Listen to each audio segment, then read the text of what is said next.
नमस्कार दोस्तों, कैसे हो आप सब। स्वागत है आप सबका मेरे YouTube channel beard villain vlogs में।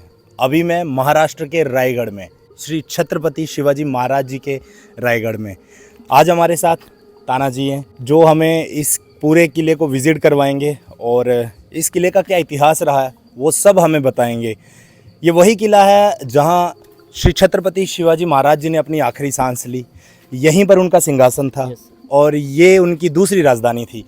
आज पूरा जानेंगे हम इस वीडियो में, वीडियो के अंत तक ज़रूर बने रहें, बहुत मज़ा आने वाला है। अगर आप हिस्ट्री में इंटरेस्ट रखते हैं, छत्रपति शिवाजी महाराज जी की हिस्ट्री। बहुत बहुत स्वागत है सर आपका। सुबह के 6 बज रहे हैं और अभी हम कर रहे हैं शुरू। आगे की जानकारी हमारे गाइड साहब ताना जी। सबसे पहले आपका नाम बहुत अच्छा है, तो श्री छत्रपति शिवाजी महाराज की जय। हर हर महादेव। तो सबसे पहले सर आपका इस रायगढ़ फोर्ट पे स्वागत है। मेरा नाम है तानाजी महादेव औकीरकर। इससे पहले आपने रायगढ़ फोर्ट देखा होगा या नहीं, लेकिन आज आप ये रायगढ़ फोर्ट प्रैक्टिकली देखने वाले।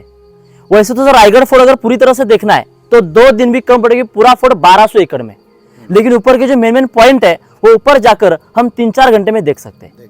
सर देखो, छत्रपति शिवाजी महाराज ने यह किला 15 मई 1656 में जो जावली के चंद्रा मौर्य थे उनसे हासिल करके अपने हिंदवी स्वराज्य में शामिल किया। सबसे पहले तो इस पहाड़ को सर रायरी के नाम से जाना जाता था और रायरी का जो पहाड़ है वो जावली के चंद्रा मौर्य कब्जे में था। चंद्रा मौर्य जो आदिल शाह का सिपाही था। अब महाराज को ये पहाड़ अपने कब्जे में लाना था। उन्होंने क्या किया, सबसे पहले चंद्रा मौर्य को एक प्यार से खत लिखा कि जावली के मौर्य आप हमारे हो, हमारे स्वराज्य में शामिल हो जाओ, हम दोनों मिलकर ये हिंदवी स्वराज्य खड़ा करेंगे। लेकिन जो मौर्य था बहुत ही घमंडी था, गुस्सेल था। सर उन्होंने उसी टाइम छत्रपति शिवाजी महाराज को वो उलट खत लिखा जिसमें कहता है कि कौन कहते हैं आप राजा हो, इस जावली प्रांत के असली राजा हम हैं। अगर आपको युद्ध के लिए आना है, आप कल आने की वजह से आप आज आ जाओ। हमने आपके स्वागत के लिए तोहफे और बमबारी सजा कर रखा, ललकार दिया। अब ये सुनकर छत्रपति शिवाजी महाराज क्रोधित हुए और उन्होंने इस किले के ऊपर उनके जो मेन 145 सिपाही थे उनके इस किले के ऊपर आक्रमण के लिए भेज दिया। अब सर उन्होंने इस किले को सर उस टाइम 3 महीने तक घेर लिया था और उस दौरान जो चंद्रा मौर्य का भाई था हनुमंतराव मौर्य वो मारा गया। अब चंद्रा मौर्य के मन में डर पैदा हुआ, उसको लगा कि छत्रपति शिवाजी महाराज मुझे भी मार देंगे, इसलिए वो 15 मई 1656 में महाराज को शरण आए और उसी दिन किला छत्रपति शिवाजी महाराज के कब्जे में आ गया। जब महाराज ने पहाड़ जीता, सिर्फ पहाड़ था, लेकिन जीतने के बाद सर इस किले के ऊपर उन्होंने 14 ईयर्स काम किया। और 14 ईयर्स में क्या क्या बनवाया, तो 11 तालाब, 84 पानी की टंकियां और 350 बिल्डिंग्स। इस किले के आर्किटेक्चर थे सर हिरोजी इंदलकर, जिन्होंने पूरा फोर्ट 14 ईयर्स में बनवाया है। और जीतने के बाद सर इसका नामकरण छत्रपति शिवाजी महाराज ने रायगढ़ किया और रायगढ़ को उन्होंने छत्रपति शिवाजी महाराज की सेकंड कैपिटल बना दिया। अब देखो, उनकी जो फर्स्ट कैपिटल है पुणे में राजगढ़ है और सेकंड कैपिटल ये रायगढ़। अब महाराज ने वो राजगढ़ छोड़कर इस रायगढ़ को कैपिटल क्यों बनवाया, इसका रीजन ये था कि रायगढ़ फोर्ट सर पूरी तरह से मतलब पूरा जो किला है वो 1200 एकड़ में और ऊपर का जो प्लेन सरफेस है वो 100 एकड़ में। अगर आप रायगढ़ को चारों दिशाओं से देख सकते हो तो चारों दिशाओं से इस किले को सह्याद्री माउंटेन रेंज ने घेर लिया है, लेकिन उनमें से कोई भी रेंज या कोई भी माउंटेन इस रायगढ़ फोर्ट को ज्वाइन या कनेक्टेड नहीं है। सर 1200 एकड़ का एक ही पहाड़ है। जैसे हम कहते हैं सरोवर में कमल का फूल खिलता है, उसी प्रकार 1200 एकड़ पत्थर में ये एक ही पूरा पहाड़ मतलब एक ही किला है 1200 एकड़ का। और किला मतलब हम बोलते हैं ना कि किला सुनने के बाद हमारे मन में क्या आता है, बड़े बड़े बुरुज, दरवाजे ऐसे आते हैं ना सर। लेकिन आप ये किला नीचे से किसी भी दिशा से देखो, आपको किसी भी दिशा से किले का कोई भी बुरुज या कोई भी दरवाजा नीचे से दिखाई नहीं देता। नीचे आने के बाद सिर्फ लगता है कि ये पहाड़ है, लेकिन ऊपर जाने के बाद देखेंगे ये कितना बड़ा किला है। और इसी वजह से महाराज ने इसको कैपिटल बनवाया। इसके सिवा इस किले के ऊपर जाने के बाद इसके ऊपर से आसपास के 8 किले दिखते हैं सर, जैसे कि तोरणा, राजगढ़, लिंगाना, मकरंदगढ़, मानगढ़, चांबाड़गढ़, प्रतापगढ़, सिंहगढ़, ये 8 फुट ऊपर से दिखते हैं। लेकिन क्लाइमेट अच्छा होना मांगता है और यहाँ से सर समंदर भी नजदीक है, सिर्फ 100 किलोमीटर रेंज में समंदर है। और इस सब रीजन की वजह से महाराज ने इसको कैपिटल बनवा दिया। ये छत्रपति शिवाजी महाराज की सेकंड कैपिटल, उनकी फर्स्ट कैपिटल जो पुणे में राजगढ़ है। और अभी हम सर पैदल ऊपर जाने वाले, हमको ऊपर जाने के लिए मतलब नीचे से ऊपर जाने के लिए 1.5-2 घंटे लग सकते हैं, क्योंकि 2000 स्टेप पूरे किले को, और जो डिस्टेंस है वो 3.5 किलोमीटर का डिस्टेंस है, 2000 स्टेप है सर। लेकिन अभी हम जिस रास्ते से जा रहे हैं सर, ये महाराज का उस टाइम का पुराना रास्ता है। यानी उस टाइम जो पालकी जाती थी, घोड़े जाते थे, वो सब इसी रास्ते से जाते थे और इसीलिए हम इसी रास्ते से ये पूरा किला तय करने वाले। और यहाँ से हम आगे का जो एक दरवाजा देखेंगे, उस दरवाजे का नाम है नाने दरवाजा। हम उसकी जानकारी वहां जाकर वो प्रैक्टिकली लेंगे। बोलो छत्रपति शिवाजी महाराज की जय। सर देखो, अभी हमको सामने कुछ ये नजर आ रहा है ना, ये सर उस टाइम का लाइम मिक्सर है। यानी जैसे आज हम ये बांधकाम जोड़ने के लिए रेत और सीमेंट का इस्तेमाल करते हैं सर, 350 साल पहले ये पूरा किला बनाने के लिए, पत्थर जोड़ने के लिए जो हम खाते हैं वो गुड़, चुना और लाइम, इन 3 चीजों का इस्तेमाल करके इस पूरे किले का काम किया जाता था। और उस टाइम इस लाइम को पीसने के लिए सर इस तरह का मिक्सर था जो आपको दिखाई दे रहा है उस टाइम का। और अगर वो हमको डिटेल में समझाना, या तो बोर्ड है, बोर्ड पे भी वो बना के रखा है, मतलब वो कैसा काम करता है वो सामने नजर आ रहा है, एक बार वो ले लो।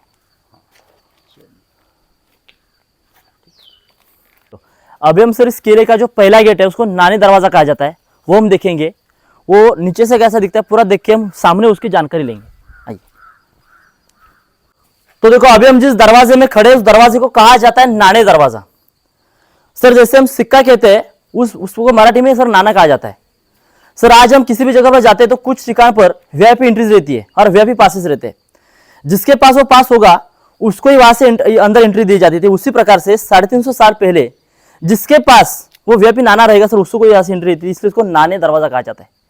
ये किले का पहला गेट है, मेन गेट तो नहीं है लेकिन पहला गेट है। और उस टाइम जो पालकी थी, घोड़े थे, अगर महाराज भी अगर ऊपर उनको जाना है तो वो भी इसी रास्ते से ऊपर जाते थे। इस किले का वो नाने दरवाजा है, अभी हम देखेंगे। सर भैया नाने दरवाजे का हम काम देख रहे हैं, कुछ साल पहले ये पूरा टूट चुका था सर। ऊपर की जो कमान है, ऊपर के जो पत्थर है, ये पूरे टूट चुके थे। लेकिन रायगढ़ विकास प्राधिकरण और भारतीय पुरातत्व विभाग के माध्यम से आज इस दरवाजे का इस किले का बहुत अच्छी तरह से काम चल रहा है। उनकी वजह से ये ऊपर के जो पत्थर पूरे लगे हुए हैं और अभी भी ये काम जो अंडर कंस्ट्रक्शन है और अभी भी काम अच्छी तरह से चल रहा है। ये दरवाजा हम अंदर से देखेंगे, या हनुमान जी की भी मूर्ति है, वो हम देख के यहाँ से हम हमारे अगले पॉइंट यानी हिरकनी पहाड़ देखने के लिए यहाँ से आगे जाने वाले। बोलो छत्रपति शिवाजी महाराज की जय। सर देखो अभी हम जिस पहाड़ के नीचे खड़े हैं उस पहाड़ को कहा जाता है हिरकनी पहाड़। यह रायगढ़ की सर पश्चिम दिशा है और इसी पहाड़ से एक माँ अपने बच्चे के लिए उतर के नीचे आई थी। वो स्टोरी तो आपने सुनी होगी, लेकिन आज आप रायगढ़ फोर्ट पे आए हो, मैं आपको ये कहानी और स्टोरी याद सुनाने वाला हूँ। सर उस टाइम कैसा था कि शाम को 5:30 बजने के बाद किले के ऊपर सर बड़ा एक नगाड़ खाना है, हम देखेंगे। उसके ऊपर नगाड़े बजते थे और वहां नगाड़े बजने के बाद किले का जो मेन द्वार है महाद्वार बंद हो जाता था। और महाराज कानून ऐसा था कि एक बार अगर महाद्वार बंद हो जाए तो किसी को भी ऊपर जाने के ऊपर से नहीं जाने की इजाजत नहीं थी। महाराज के ऐसा था कि खुद छत्रपति शिवाजी महाराज भी गए तो उनको भी ऊपर जाने की इजाजत नहीं थी। इस तरह का स्ट्रिक्ट कानून था। एक दिन घटना ऐसी घटी कि एक हीरा नाम की औरत दूध बेचने किले के ऊपर गई थी और ऊपर उस दिन कोजागिरी पूर्णिमा थी और कोजागिरी पूर्णिमा होने के कारण पूरे किले में उत्साह का वातावरण था। पूरा किला सजा हुआ था, मार्केट सजा हुआ था और ये सब देखने में वो इतनी मग्न हो गई कि कभी शाम को 5:30 बजे कभी दरवाजे बंद हो गए, उसके ध्यान में भी नहीं है।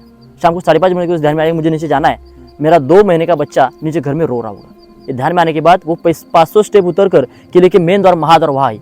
वहां कर देखा तो किले का दरवाजा तो बंद हो चुका था। वहाँ सिपाही थे, चांगोजी काटकर उनको विनती करने लगी कि मुझे जाने दो, मुझे मेरा बच्चा नीचे घर में रो रहा होगा। लेकिन उस टाइम चांगोजी काटकर कहते हैं कि हीरा मुझे महाराज की आज्ञा है कि एक बार अगर महाद्वार बंद हो जाए तो किसी को भी नीचे छोड़ना नहीं है। मैं आपको नीचे तो नहीं छोड़ सकता लेकिन आपका रहने का और खाने का इंतजाम मैं इस किले के ऊपर कर सकता हूँ। लेकिन सर वो एक माँ थी, उस माँ को अपनी नजर के सामने सिर्फ और सिर्फ उसका वो 2 महीने का बच्चा नजर आ रहा था। वो फिर से 500 स्टेप चढ़कर फिर से किले के ऊपर गई। उसने पूरे 100 एकड़ किले को घेर लिया, सब जगह पर रास्ता ढूंढ, लेकिन वो किसी भी दिशा को उसको रास्ता नहीं मिला। आखिरकार में वो इस किले के सर इस पश्चिम तट पे आए और यहाँ आकर उन्होंने निर्णय किया कि मुझे नीचे जाना है, किसी भी हालत में मुझे नीचे ही जाना है। और यहाँ वो पहाड़ रात को 12 बजने के समय ये पहाड़ उतरने लगी और रात को 12 बजने के बाद पहाड़ उतर के वो नीचे बच्चे के पास चली गई। सुबह हो गई, सिर्फ किले के ऊपर खबर फैली कि हीरा नाम की औरत किले के ऊपर रुकी थी, लेकिन अभी भी वो दरवाजे से नीचे गई नहीं। लेकिन वो कहीं कहा, ये खबर महाराज तक पहुंची। महाराज तक खबर पहुंचने के बाद महाराज ने कुछ सिपाही को उसके घर में उसको ढूंढने के लिए भेजा, तो कुछ सिपाही को किले के ऊपर ढूंढने के लिए भेजा। जो कुछ सिपाही उसके घर में गए थे उसको हीरा घर में नजर आई। अब सिपाहियों को देखकर उसके मन में डर पैदा, उसको लगा कि छत्रपति शिवाजी महाराज की मैंने आज्ञा तोड़ी है तो महाराज मुझे कुछ सजा वगैरह देंगे। लेकिन ऐसा कुछ हुआ नहीं। महाराज ने कहा उस माँ को उसके बच्चे को पालकी में बिठा कर किले के ऊपर लेके आओ। उसको किले के ऊपर लेके मतलब लाया गया और दरबार में जाकर जब महाराज उनको पूछते कि हीरा आप नीचे गई कैसे, तो हीरा ने पूरी हकीकत महाराज को सुनाई। लेकिन महाराज को विश्वास नहीं था। वो कहते हैं कि पहाड़ से उतर के जाना असंभव है, सबसे पहले तो मुझे पहाड़ दिखाओ। वो हीरा महाराज को लेकर इस पहाड़ पे आती है। ये पहाड़ देखने के बाद महाराज असंभव, ये पहाड़ उतर के गई, ये असंभव नहीं है, मुझे ये पहाड़ मुझे मेरे नजर के सामने उतर के दिखाओ। लेकिन उस टाइम वो माँ कहते हैं कि महाराज मैं जब रात के वक्त ये पहाड़ उतरी थी तब मुझे मेरे नज़र के सामने सिर्फ और सिर्फ मेरा बच्चा नजर आ रहा था, लेकिन अभी मुझे ये सिर्फ खाई नजर आ रही है, मैं नीचे तो नहीं उतर सकती। और इसलिए महाराज ने उसी जगह पर उसका सत्कार किया, उसको साड़ी चोली दी, उसका मान सम्मान किया और इस पहाड़ को नाम दिया हिरकनी पहाड़। और नीचे जो गाँव है फिर उस गाँव को नाम दिया गया हिरकनी वाली। किसके लिए? अपने बच्चे के लिए वो माँ उतर के गई। ये हिरकनी का पहाड़ है। वो देखने से हमारे रोंगटे खड़े हो जाते हैं, लेकिन वही पहाड़ वो माँ अपने बच्चे के लिए रात को उतरी थी। ये हिरकनी का पहाड़। ये स्टोरी तो हमने सुनी, लेकिन सर इसके ऊपर एक मराठी में कविता आपको सुनाना चाहूंगा। वो कविता ऐसी है की रायगडावर राजधानी ती होती शिव छत्रपतींची, कथा सांगतो ऐका आता येथील हिरकणी बुरुजाची। वसले होते गाव तळाशी वाळे सुरे या नावाचे आणि राहत होते गरीब कुटुंब गरीब धनगर गवळ्याचे अहो आई बायको ताना मुलगा कुटुंब होते छोटेसे शोभत होत्या हिरा नावत्या तडफदार घरवालीचे अहो रोज सकाळी हिरा येत असे दूध घेऊन गडावरी चालत होती उपजीविका त्या लेकीच्या धंद्यावरती एके दिवशी दूध घालता हिरा क्षणभर विसावली अहो ध्यानी नाही आले तिच्या कधी की सांज वेटवून गेली सूर्यदेवता मावळता बंद झाले गडाचे दरवाजे आणि हिरा म्हणाली मनात भ्याली घरी ताणे बाळ माझे हात जोडणी करी विनवणी अहो गडकरी खाली जाऊ द्या मला पण गडकरी म्हणती नाही आज्ञा शिवरायांची आम्हाला बाळाचे आठवे झाली माय माऊली वेडपिसी आणि हा कडा उतरुणी धावत जाऊनी बाळाला ती घे कुसी अहो आतुरणी धाडस पाहता महाराज स्तंभित झाले आणि साडी चोळी हिरास देवणी प्रेमी सन्मानित केले कड्यावर या बुर्ज बांधिला साक्ष आईच्या प्रेमाची आणि कथा अजून ऐकू येतीये येतील हिरकणी बुरुजाची कथा अजून ऐकू येतीये येतील हिरकणी बुरुजाची ऐसी हिरकनी की स्टोरी होती। ये हिरकनी का पहाड़ है और वो माँ अपने बच्चे के लिए पहाड़ उतर के नीचे आई थी। ये हिरकनी का पहाड़ है और आप मतलब पूरा फील लेके सुनाते हो यार, क्या बात है, मतलब बहुत अच्छा लगता है। मराठी समझ तो नहीं आती है हाँ। लेकिन जैसे आपने स्टोरी सुनाई ना पूरी, Yes। तो उसके बाद जब आपने कविता सुनाई ना तो वो एकदम दिमाग से बैठी, मतलब समझ आया मेरे को कि हाँ ये थैंक यू सर। बहुत अच्छा, बहुत बढ़िया। अभी मतलब सच में ये देखो ऐसे कैसे रोंगटे खड़े हो रहे हैं क्या बात है, ये आपकी आवाज में दम है दादा। Thank you sir. बहुत बढ़िया, बहुत बढ़िया। आगे बढ़े आप। यस अभी हम किले का जो मेन गेट है महाद्वार जो बंद हो जाता था वो द्वार मेन गेट वो देखने के लिए यहाँ से आगे जाएंगे। बोलो छत्रपति शिवाजी महाराज की जय। बोलो छत्रपति शिवाजी महाराज की जय। सर देखो अभी हम जिस दरवाजे में आए वो किले का सबसे बड़ा और किले का मेन गेट जिसको महादरवाजे के नाम से जाना जाता है, ये किले का मेन गेट है। एक बार अगर ये दरवाजा बंद हो जाए तो किले के ऊपर आने के लिए सर कौन सा भी रास्ता नहीं है, वो एक ही दरवाजा है और ये है महादरवाजा। सर अगर आप ये महादरवाजे की अगर शेप देखते हो तो ये गोमुखी द्वार है। ये पूरा जो दरवाजा है जिगजैग में, मतलब नीचे से आने के बाद डायरेक्ट सामने सामने लकड़ी का दरवाजा नहीं है। 2-3 टर्न लेने के बाद यही इस तरफ हमको ये लकड़ी का दरवाजा नजर आता है। ऐसा क्यों? तो देखो अगर किसी भी शत्रु ने अगर कोई भी कैनन वगैरह लेके ऊपर आए तो कैनन इसके अंदर जानी नहीं चाहिए, इसलिए ये दरवाजा आकार इस तरह का है। और अगर किसी भी शत्रु ने अगर कैनन से नीचे से अगर अटैक किया तो अटैक डायरेक्ट सामने वो दरवाजे पे नहीं गिरना चाहिए, इसलिए इस दरवाजा का सेव स्ट्रक्चर हमको इस तरह से नजर आता है। आप एक बार इस तरह दरवाजा देखो, ये पूरे सर लकड़ी का दरवाजा है और लकड़ी के दरवाजे ऊपर सर लोहे के किले, लोहे के किले क्यों देखो 350 साल पहले। और किसी भी अगर फुट पे जाओगे तो शत्रु जब अटैक करने के लिए आता है तो दरवाजा तोड़ने के लिए 2 चीजें करता है। पहली तो ये कि उस दरवाजे के ऊपर वो जोरदार हत्ती से धड़क देता है जिससे वो दरवाजा टूट जाए। लेकिन अगर आप इधर देखते हो तो दरवाजे के हाइट के ऊपर, मतलब कुछ हाइट के ऊपर ये लोहे के किले लगाए हुए, अगर इसके ऊपर हाथी ने अगर धड़क भी दे दी तो वो हाथी या घायल हो सकता है लेकिन दरवाजा टूट नहीं सकता, इसीलिए इसके ऊपर ये नुकीले किले।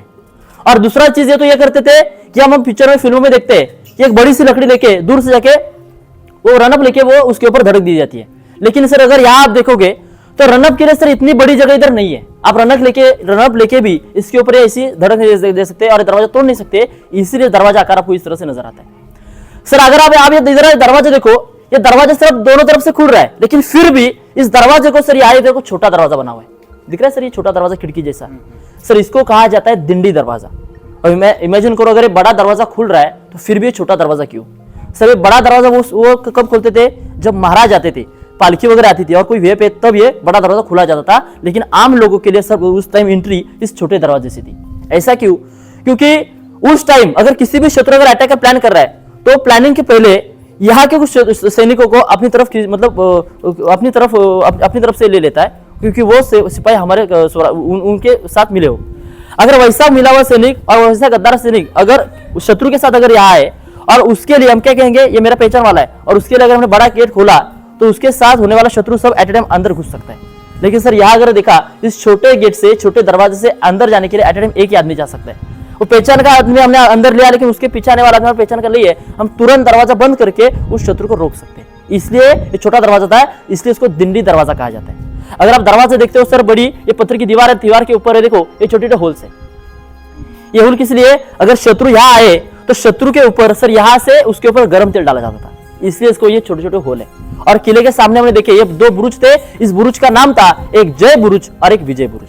सर आपने अब तक बहुत सारे किले देखे होंगे, किला देखने के बाद बुरुज तो आता है, और बुरुज अगर हमने देखा तो आपको सिर्फ राउंड शेप में नजर आता है। कभी मन में सवाल आया कि बुर्ज हमेशा राउंड शेप में क्यों? बुर्ज किसी के लिए होता है कि शत्रु वो चढ़ के उसके ऊपर ना जा सके। Sir 2 minute please.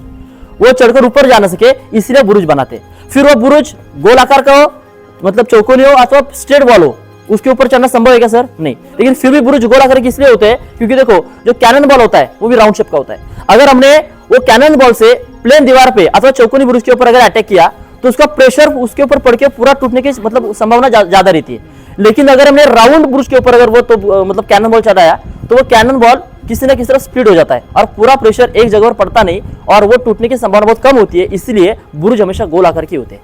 ये किले का मेन गेट महादरवाजा। अभी हम इसी गेट से अंदर एंटर करके हम ऊपर के किला देखने के लिए शुरू करेंगे। और मैंने आपको हीरा की जो स्टोरी नीचे सुनाई, ये दरवाजा बंद होने के कारण ही उसको वो पहाड़ उतर के नीचे जाना पड़ा था। ये किले का मेन गेट महादरवाजा। अभी हम यहाँ से एंटर करेंगे। बोलो छत्रपति शिवाजी महाराज की जय। चलो शुरू करें। सर देखो अभी हम जहाँ खड़े हैं यहाँ आपको महाराज के जमाने की कुछ कैनन्स नजर आएगी।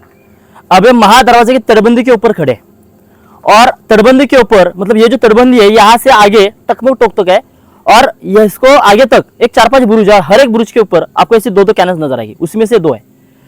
ये कैनन्स कार्य कैसे करती थी? ये कैनन्स सर सामने बुरुज के ऊपर रहती थी और उसको याद है ये कान है ना, इसको लकड़ी के पहिए रहते थे और यहाँ आगे पीछे करने के लिए। और यहाँ सामने से बारूद का मतलब वो कैनन बॉल डाल के यहाँ से उसको बत्ती देके ये अटैक किया जाता। और इसकी रेंज सर 1.5 से 2 किलोमीटर की थी। ये उस टाइम के ओरिजिनल कैनन्स है। उस जमाने में सर महाराज के पास कैनन्स थे, मतलब हमारे पास कैनन्स थे, अंग्रेजों के पास कैनन्स थे और पोर्तुगीजों के पास भी कैनन्स थे।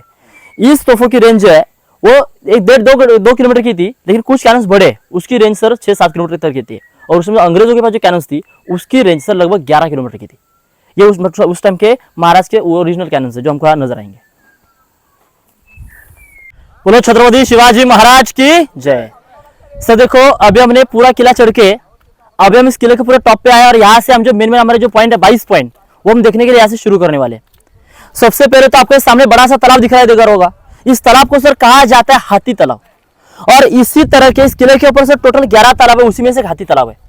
इसको हाथी तालाब नाम क्यों दिया गया? देखो 350 साल पहले छत्रपति शिवाजी महाराज ने इस किले के ऊपर से कुछ हाथी लाए थे। वो कैसे लाए और क्यों लाए इसकी डिटेल जानकारी मैं आपको महाराज के दरबार में बताने वाला हूँ। लेकिन उस हाथी को नहाने के लिए और जिससे इस तालाब का इस्तेमाल किया जाता था वो तालाब सर ये है। और इसका आकार भी हाथी जैसा बड़ा है, इसलिए इसको हाथी तालाब के नाम से जाना जाता है। लेकिन सर जो तालाब है वो कुछ साल पहले पूरा लीकेज हुआ था, मतलब लीकेज हुआ था और इसका लीकेज निकालने का काम भारतीय पुरातत्व विभाग और रायगढ़ विकास प्राधिकरण के थ्रू निकला है। और इसकी वजह से हमको आज इस तालाब में पूरी तरह से पानी दिखाई दे रहा है। अब कुछ दिन हो गए बारिश चालू हुई है और बारिश का पूरा पानी इस तालाब में पूरा मतलब ठहर गया है और आपको इस तालाब में पूरा पानी दिखाई दे रहा है। और ये सब मतलब इसका लीकेज निकालने का काम अभी इस किले में जो काम चल रहा है भारतीय पुरातत्व विभाग और रायगढ़ विकास प्राधिकरण उनके थ्रू चल रहा है, इसलिए आपको इस तालाब में पानी दिखा रहा है। इसी तरह के इस पूरे किले में टोटल 11 तालाब है, उसी में से एक हाथी तालाब है। ये आप देख लो। फिर यहाँ से आगे हम इस किले का जो उत्तरी पॉइंट उसको कहा जाता है टकमक टोक, वो देखने के लिए हम यहाँ से आगे जाने वाले। सर देखो अभी हम जहाँ खड़े हैं ये किले की सर उत्तरी दिशा है और हम सर टकमक टोक पे जा रहे हैं। और इसी दिशा पर आपको ये सर दो रूम्स दिखाई देगी। इसको कहा जाता है दारू कोठार, बारूद खाना। यानी 350 साल पहले छत्रपति शिवाजी महाराज जो दारू बारूद की जो स्टोरेज करते थे वो सब इधर करते, इसको दारू कोठार बारूद खाना कहा जाता है। सर इस किले के ऊपर ऐसे 2 बारूद कोठार है, एक तो इधर है जो हम देख रहे हैं और एक जो दारू कोठार है वो उस किले के उस तरफ है जो मतलब दक्षिण दिशा पर है, उधर एक बारूद खाना है। 2 है। लेकिन जब अंग्रेजों ने सब अटैक किया उस अंग्रेजों ने सबसे पहले ये बारूद मतलब दारू कोठार के ऊपर अटैक किया था, क्योंकि इसके ऊपर अगर जो भी स्टोरेज है वो अगर हमने उड़ाया तो हमके ऊपर मतलब रिवर्स मारा नहीं कर सकते, इसलिए सबसे पहले उन्होंने ये उड़ाया और इसलिए आपको ये बारूद खाना टूटा हुआ नजर आता है। अंदर से भी पूरा टूटी दिख रहा है ना। हाँ यहाँ पहले बारूद हुआ। यस, इसके अंदर वो स्टोरेज क्या करते थे और ये सर पूरी पैक रूम थी। अच्छा। देखो इसको चारों तरफ से दीवार है और सिर्फ इधर एक छोटा दरवाजा हमको नजर आता है। इसलिए मतलब बारूद की वजह से ये पूरा पैक है। और ऐसे इधर 2 स्टोरेज रूम है, एक तो ये और एक हमारे सामने। और ये थोड़ा औरंगजेब वालों नहीं सर, इसको किले के ऊपर 1818 में अंग्रेजों के 2 सिपाही जिसका नाम था कर्नल प्रॉथर मेजर हॉल, सर उन्होंने किले के उस तरफ पहाड़ को कहा जाता है पोटले का पहाड़, उस पहाड़ के ऊपर कैनन से इस किले पर अटैक किया और सर पूरा किला ब्लास्ट हुआ। उस दौरान सर किला लगभग 11 दिन 11 डेज पूरा किला जल रहा था। और उस टाइम लकड़ी का छत सब जल चुका है। अब पूरे किले में सिर्फ पत्थर के और ईंट के दीवार दिखाई देंगे। बोलो छत्रपति शिवाजी महाराज की जय। सर देखो अभी हम खड़े हैं किले के उत्तरी पहाड़ पर जिसको कहा जाता है टकमक टोक पनिशमेंट पॉइंट। और यहाँ से हमने सुबह सर लगभग 7 बजे के आसपास 6 बजे के आसपास किला चढ़ने के लिए शुरू किया था। और जहां से हमने शुरू किया वो पॉइंट हमको यहाँ से नजर आ रहा है और वो देखो वो सामने लगभग सर वहां से हमने 1.5-2 घंटे का मतलब पूरा ये करके हम किले के ऊपर आए। वहां से हमने शुरू किया था। ऊपर चढ़ने के लिए हमसे 1.5 से 2 घंटे लगे और 3.5 किलोमीटर का डिस्टेंस था और टोटल 2000 स्टेप्स थे। और यही दरवाजा देखकर हम आए थे। दरवाजे की जो तटबंदी है जो देखो पूरी तरह से यहाँ नजर आ रही है हमको। और इस किले को सर एक ही तटबंदी है, वो यही महादरवाजा की तटबंदी। इसके अलावा किले को किसी भी दिशा पर कोई भी तटबंदी या बुरुज नहीं है। तटबंदी मतलब अगर शत्रु वहां से ऊपर चढ़ ना पाए। और ये दरवाजा था इसलिए वो सुरक्षित हो, इसलिए उसको दोनों दिशाओं से ये पूरी जो वॉल बनी है उसको सर तटबंदी कहा जाता है। और इसको देखो इस तटबंदी को सर जगह जगह पर बुरुज भी है। मैंने आपको उधर बताया था दरवाजे में कि हर एक बुरुज पर 2-2 तोफ कैनन्स है और वो कैनन इसके ऊपर भी है। अगर आप अच्छी तरह से देख रहे हो तो सामने वो देखो जो बुरुज है हर एक बुरुज के ऊपर छोटी छोटी कैनन्स है। देखो इधर भी है, ये वाला सामने, हाँ ये सामने वाला छोटा बुरुज है उसके ऊपर भी है, वो बड़ा वाला उसके ऊपर झाड़ी है उसके ऊपर भी कैनन्स है सर। उसके आगे भी है, हर एक बुरुज के ऊपर है। और ये इतनी तटबंदी इतनी दीवार जो आपको नीचे से दिख सकते हो आप किले को, बाकी किसी भी जगह पर कोई भी दीवार या बुरुज नहीं है। ये पहाड़ जो पूरा स्ट्रेट पहाड़ है।